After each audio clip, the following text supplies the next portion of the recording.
While digging for information on the men that were killed in the line of duty, serving our country from my small town, I found some interesting stories. One of them had a dad who was in World War I and walked over 25 miles to sign up to join the military. And another had lost his dad when he was just 6, and then lost his mother when he was 14. That only left he and his older brother. So they went to live with their grandmother, their mom's mom, in Krum. One brother joined the military and then the other. They were only a couple years apart. And the younger one was killed in action, and the other brother escorted his flag-draped coffin home to be buried. Then he died a year later. And the last soldier who was killed in action from our small town of Krum, Texas, is the son of one of the famous Krum state basketball champions from the late 60s and 70s. And he was the grandson of my 4th grade school teacher who taught in Krum for many years. This soldier's credentials read like something from a movie script. He was a Special Forces Green Beret, and he also trained Rangers. He was an amazing person, sergeant, and instructor. Krum, Texas is a very small town in North Texas. When I moved there in 1967, there were only about 409 people registered to be living there. And quite frankly, I think half of that number were citizens' dogs that they added to the list. It was so small that we had only 4 stop signs, and they were downtown. And we only had 3 churches: Baptist, Methodist, and Church of Christ. We had 1st and 2nd grade in the same classroom at the same time, and it was taught by one teacher who was about as old as the school building was. We had an elementary school and a middle school, and a separate building for the high school. The sport was basketball, and the town was known for being state champs more years than any other school in the district statewide at that time. You could leave your doors unlocked. You could leave the keys in your car without worrying. Well, enough of bragging. You get my drift. These soldiers grew up in this sort of town. I hope you enjoy their story. Private Jeffie Crouch, Company C, 124th Infantry, was born January 13th, 1887 in Texas to David Crouch and Sarah Kurtzinger. He and his family lived in the Krum area, and he enlisted in service in Krum on June 5th, 1918. Just 4.5 months later, in October of 1918, he died at Camp Mills, New York, of influenza as he was awaiting transport overseas. He was married to Kathryn Anderson. Private Crouch is buried at Krum Jackson Cemetery. Private William Curtis, Company M, 142nd Infantry, was born January 12, 1894, in Texas, to Homer Curtis and Naomi Goodman. He lived in the Plainview community just west of Krum and was a farmer. He enlisted in the service at Krum on June 5, 1917. On October 8, 1918, while fighting near Saint-Étienne, France, he was mortally wounded, but continued to advance, encouraging his comrades to follow him. He died October 27th, 1918, of his wounds. He was awarded the Distinguished Service Cross, and he is buried at Arlington National Cemetery in Virginia. David Paul Jackson, Jr.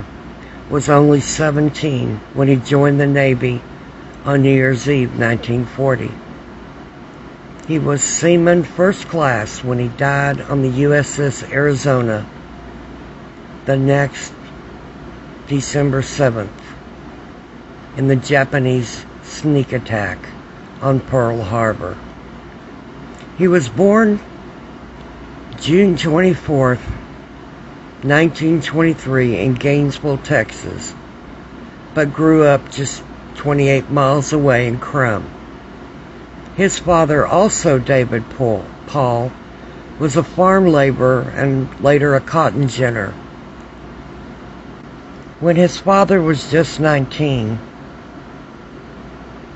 he grew up on a farm in Krum.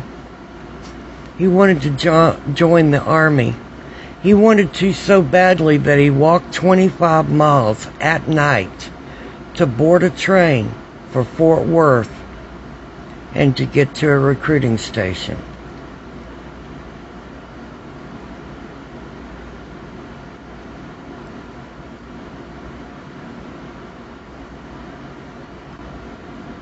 No doubt that his son and his namesake wanted to follow in his footsteps and join the military.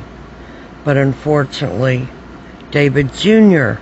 lost his life when the Japanese attacked Pearl Harbor.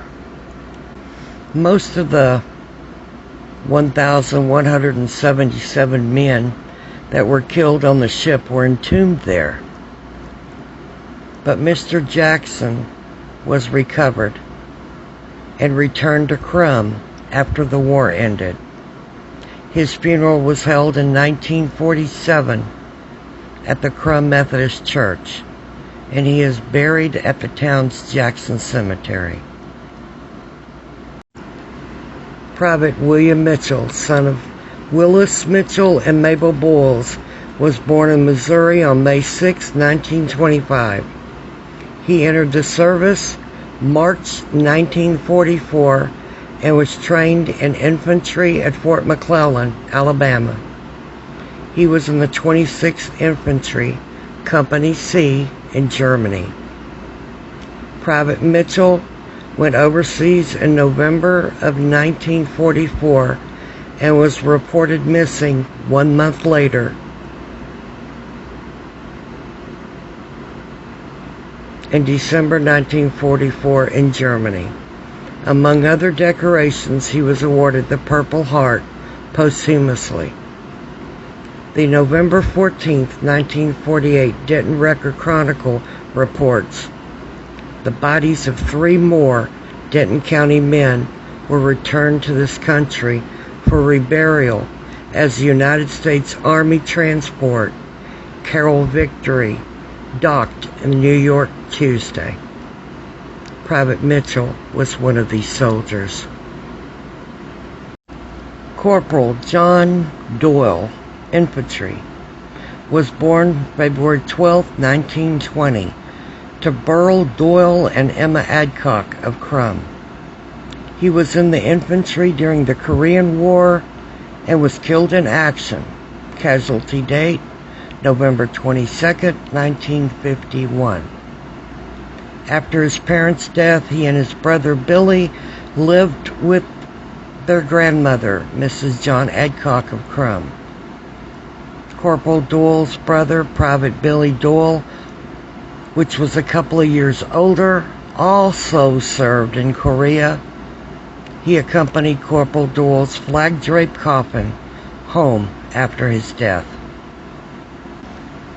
And it appeared that his older brother died about a year after Corporal Doyle did. Corporal Marion Radecke, U.S. Army, was born February 14, 1923, to Ernest Radecke and Isel Chestnut. Corporal Radecke was a member of the 179th Infantry Regiment, 45th Infantry Division. He was killed in action June 15, 1952, while fighting the enemy in North Korea. Corporal Radecke was awarded the Purple Heart, the Combat Infantryman's Badge, the Korean Service Medal, the United Nations Service Medal, the National Defense Service Medal, and is buried in Krum, Texas. Ensign Joe Watson, U.S. Navy, was born October 22, 1950, and died on April 25, 1975, in an F-4 Phantom jet fighter while trying to land on the USS Franklin D. Roosevelt. An article from the Denton Record-Chronicle dated August 31, 1975, reports that officers said the jet landed on the flight deck and then crashed into the sea. A Navy spokesman said the gear designed to stop the plane malfunctioned. Neither the plane nor the bodies of the flyers have been recovered. Ensign Watson was the son of George Watson and Vanita Basie, and he's the brother of a friend of mine. Army Sergeant First Class Justin Munski of Krum was assigned to the 2nd Battalion, 3rd Special Forces Group, Airborne, Fort Bragg, North Carolina. He died October 14th in Arab Jabor, Iraq, of wounds sustained when an improvised explosive device detonated near his unit while they were on patrol during combat operations. Sergeant Munski is survived by his wife Melissa, daughter Ashley, son Ryan, stepson Dylan, father Larry, and mother Patty of Texas.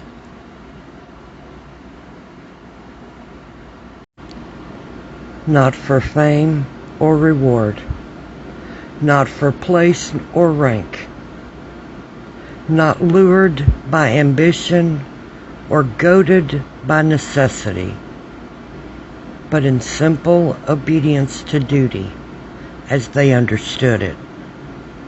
They suffered all, sacrificed all, dared all, and died.